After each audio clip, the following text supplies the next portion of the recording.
Okay, so with the division of integers, personally, I didn't spend a ton of time going over like the positive and negative, divided gives you a negative, because I spend so much time on the rules with multiplication and the kids generating those rules. And I just keep telling them that, multiplication and division go together, and then those rules apply to division.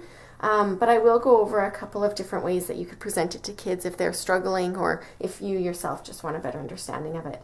So for example, if we have positive 2, so if we have, say, negative 10 divided by 2, so we need 2 groups made out of this negative 10. You can think of it in terms of dollars. $10 is owed. That's the total amount owed between 2 people. How much does each person owe?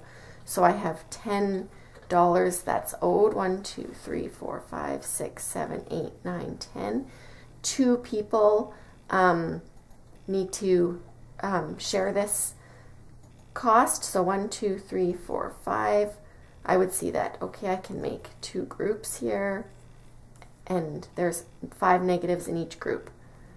So each person would owe $5. Okay? I mean, it can be written like this too, negative 10.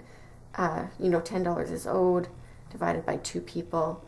Each person owes $5. Okay? And the same would apply if you have 2 positives. You would just have 10 positives there. It is a little bit trickier when you're talking about, if you have a negative number first. So if you have something like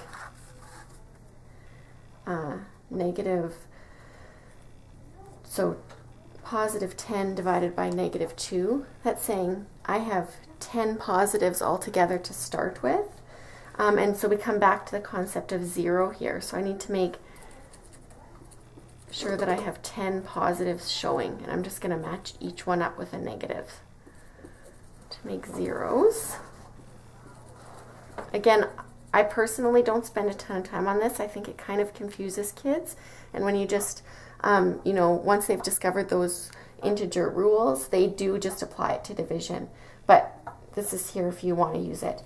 So 10 positives is what I have here, my filled in ones, and I need to take away 2 groups.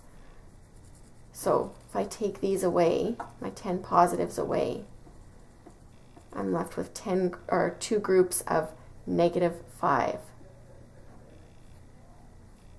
Because remember, this is take away. So, and we know that a negative 5 times a positive 2 gives me, or a negative 5 times a negative 2 gives me a positive 10. So a little bit confusing, but if you did want to get your kids to write stories or make up stories or share stories with your kids about how this is practical, you could do it with pictures or algae tiles.